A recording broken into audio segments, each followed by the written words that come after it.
So it's the end of 2021 and Marvel fans have been absolutely blessed this year. We have gotten 9 different projects, whether they were on Disney Plus or whether they were theatrical releases. 9 projects in all.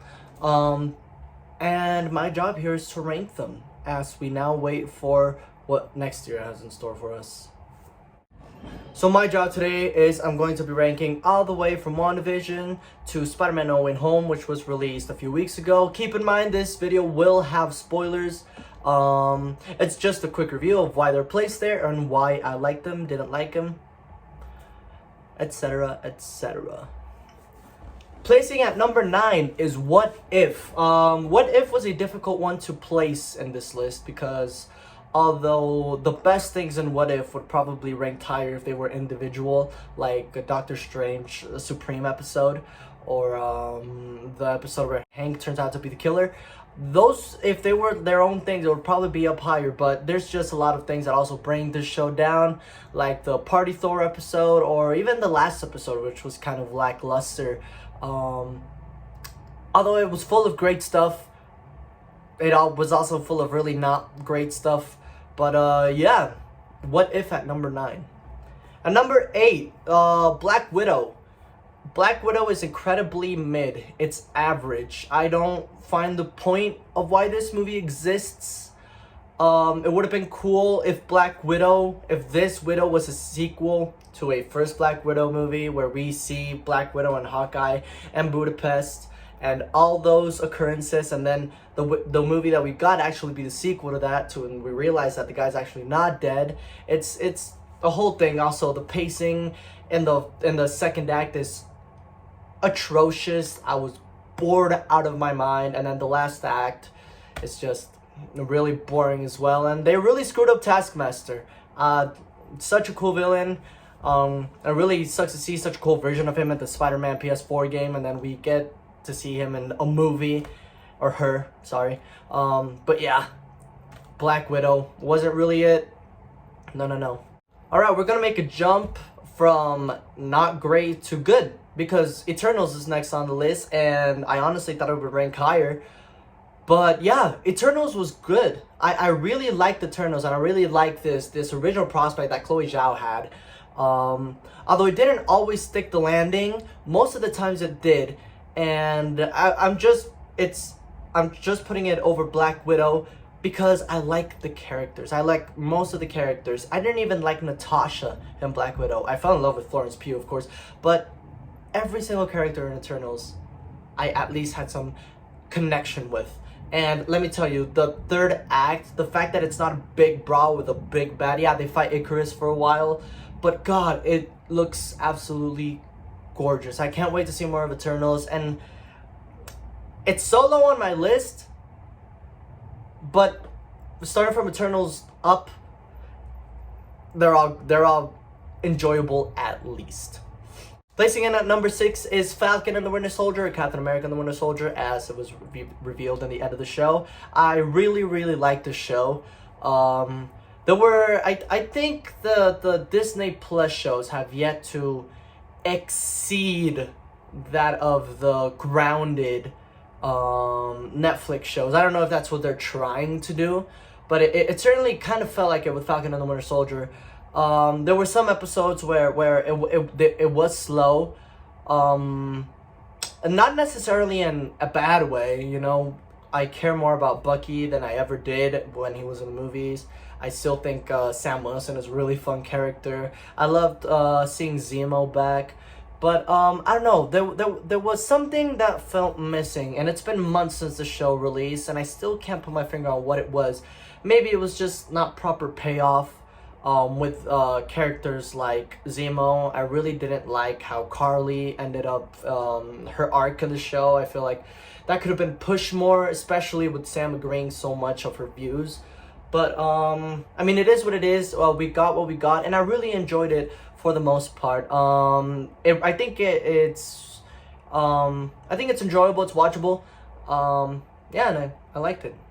Placing in at number 5 is WandaVision. WandaVision, the first 3 episodes are absolutely stellar. peak television. Let me tell you, the fun and the theories people would have with WandaVision on Twitter every single Friday morning.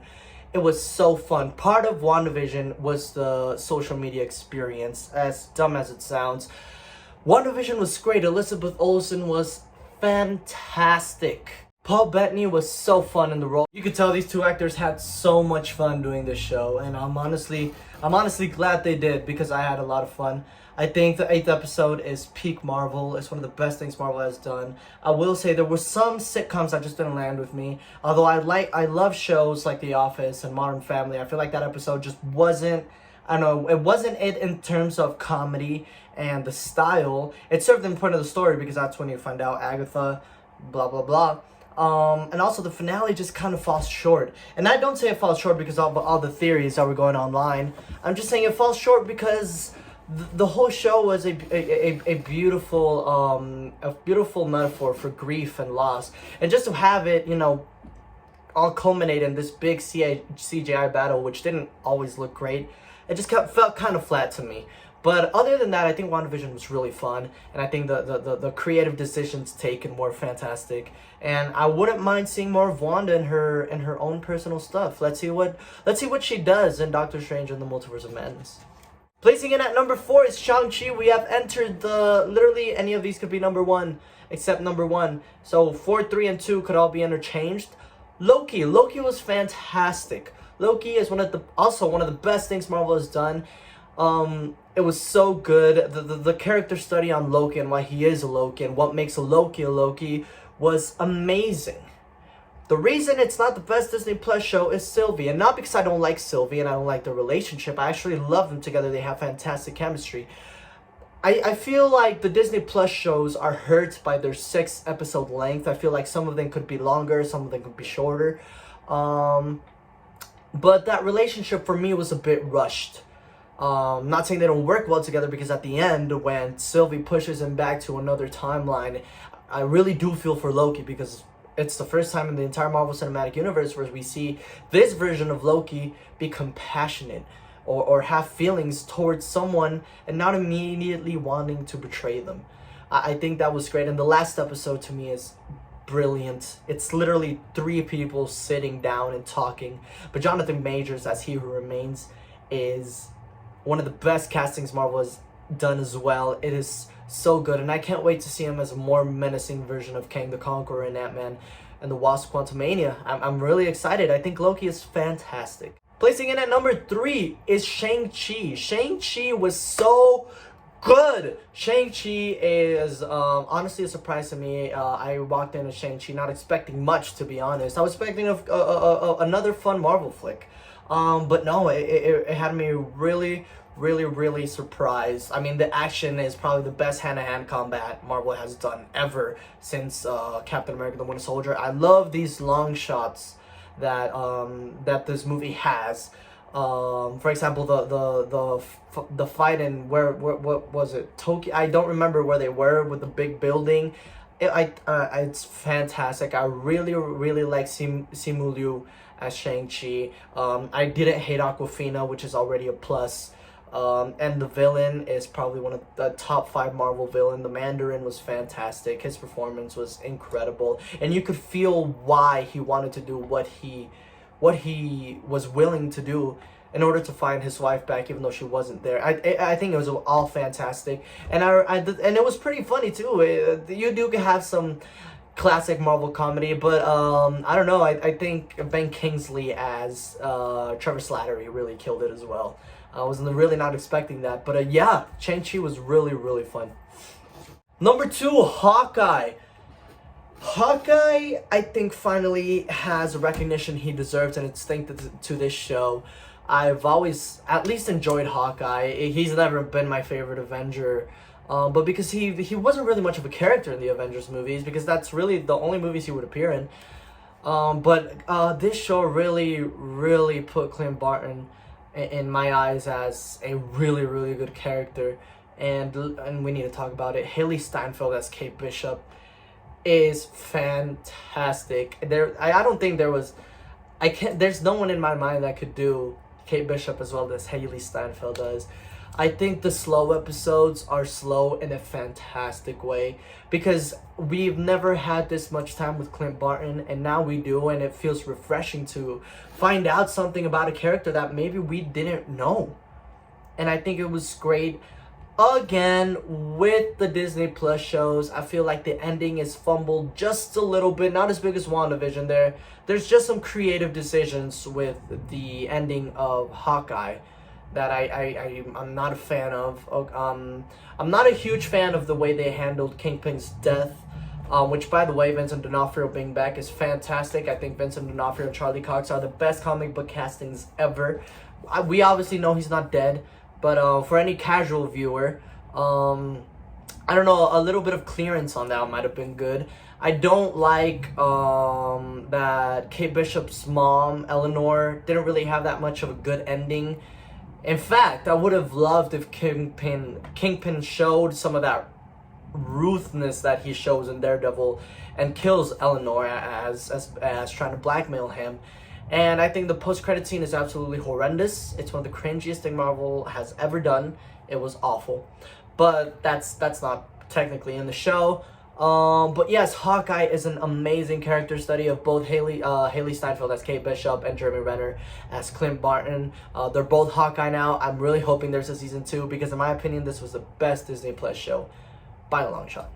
Number 1, what else did you expect? Spider-Man No Way Home is fantastic. It is the second best live-action Spider-Man movie, the third best Spider-Man movie of all time. I'm sorry, Into the Spider-Verse and Spider-Man 2 are just too perfect. But No Way Home is a top 5 MCU movie. It is absolutely beautiful. It is stunning. It is, oh my, I can't begin to speak about it without talking about it for about 10-15 minutes.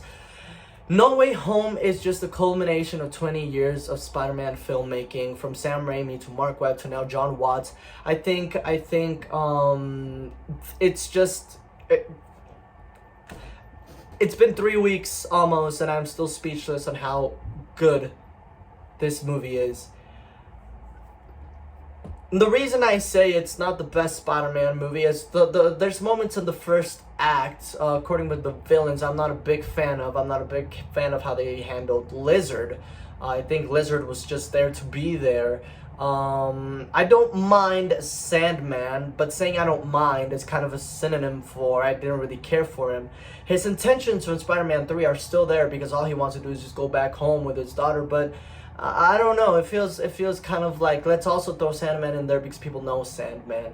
But Electro and Doc Ock and Green Goblin were all fantastic, and we need to talk about Willem Dafoe. Willem Dafoe is the stellar act in this movie, other than Tom Holland. Willem Dafoe, Jesus Christ. I don't know if this might be controversial, but I like Willem Dafoe in this movie more than I liked him in Spider-Man 1. I think it is a great idea to have him remove the mask, break it, because of Willem Dafoe's exceptional face mannerisms and acting. It's just, oh, it's so good. Spoilers, spoilers, spoilers, spoilers. Andrew Garfield and Tobey Maguire were also fantastic in this movie. I do prefer Andrew just a bit because I feel like there was more to his character that was, you know, put up to the imagination of what has been. And I just read in an interview that was actually a decision by both Andrew and Tobey. So, but they were both fantastic. I love the interaction between all three Peters. I love the chemistry between Tom, Andrew, and Tobey. It's just, it was fantastic. No Way Home has the best ending to any Spider-Man movie ever. I think the last 20 minutes of No Way Home are peak Spider-Man. Not that the other two movies, I don't know if this is also controversial or not. I like Homecoming and I like Far From Home, but this one was just on another notch. The just cinematography as well is just gorgeous. I don't know how John Watts just suddenly went from Far From Home, which is kind of just okay, to No Way Home, which has amazing shots. That shot in the rain where it's just a close-up of Tom Holland's face after Aunt May dies, when he's back at the camera and he's looking at this huge screen of J. Jonah Jameson. It's just the shot of all three Spideys running down the scaffolding and then jumping off and landing on the Statue of Liberty.